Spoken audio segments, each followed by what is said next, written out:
জাইমা রহমানকে দেখে 3 বার সালাম দেয়। সে একটা কনফারেন্সে জাইমা রহমানকে দেখে 3 বার সালাম দেয়। আমাদের বর্তমান যে রাষ্ট্রপতি চুপ্পু, তো ওনার বিষয়ে কি বলবো, ওনার যত বলবো কম হবে। উনি আওয়ামী লীগের কাল থেকে রাষ্ট্রপতির আসনে বসে আছে। যখন উনি বলল যে হাসিনা পদত্যাগ করার কোনো দালালীয় প্রমাণ আমার কাছে নাই, আমরা যখন লং মার্চ টু বঙ্গভবন দিলাম, আমরা যখন দুই নাইট স্টে করলাম, আমাদের তখন বর্তমান যেই উপদেষ্টারা ছিলেন, আমাদের ছাত্র উপদেষ্টারা, তারা আমাদেরকে বুঝায় শুনে নিয়ে এসে সংবিধানের এত বড় একটা লিস্ট ধরাই দিল।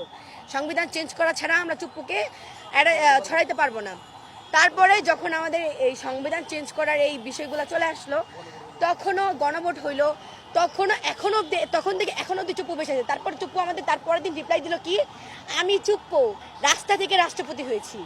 আমাকে কি আপনারা আমাদের কি রাস্তা থেকে রাষ্ট্রপতি হয়েছি? তো ওনার ভাষ্যমতে উনি আমাদেরকে বুঝাইলো যে উনি রাস্তার ছেলে ছিলেন, তারপর থেকে উনি রাষ্ট্রপতি হয়েছেন। তো উনি কোথায় গেছিলেন আমার দেখার বিষয় না। উনি যখন আমাদেরকে এই কথাটা বলছে যে হাসিনা পদত্যাগ করার কোনো দালালীয় প্রমাণ আমার কাছে নাই, তখনই আমরা বুঝে গেছি যে উনি কিভাবে অতপ্রতভাবে জড়িত এই গণ অভ্যুত্থানের হত্যাকাণ্ডের পিছনে। তো যাই হোক, কথা হচ্ছে কি যে আমরা যখন দেখি যেই যখন ক্ষমতা থাকে, সবাই ম্যাক্সিমাম মানে কি বলে নেতা সবাই সেই সরকারের পাচাটে।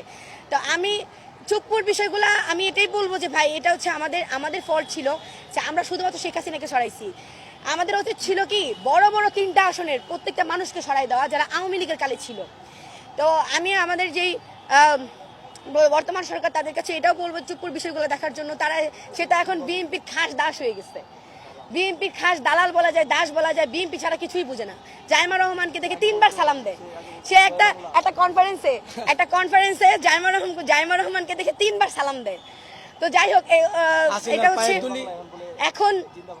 এখন আমি যে ইস্যুটা নিয়ে এখানে আসছি, একটা ইস্যু নিয়ে আসছি যে জনাব তারেক রহমানের প্রতি আমরা একদম কি বলবো, কৃতজ্ঞতার শেষ জানাতে পারতেছি না যে উনি আমাদের এই 1 মাস হয় না ক্ষমতায় আসছে, তার মধ্যে উনি হাদির খুনিদের গ্রেফতার করছে।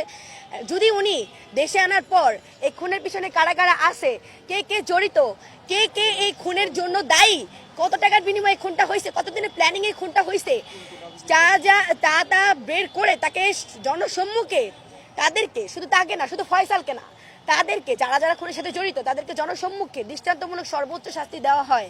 আর আমরা জানি দৃষ্টান্তমূলক সর্বোচ্চ শাস্তি হচ্ছে ভাই কথাটা শেষ করতে দেন, জনসম্মুখে দৃষ্টান্তমূলক সর্বোচ্চ শাস্তি হচ্ছে মৃত্যুদণ্ড।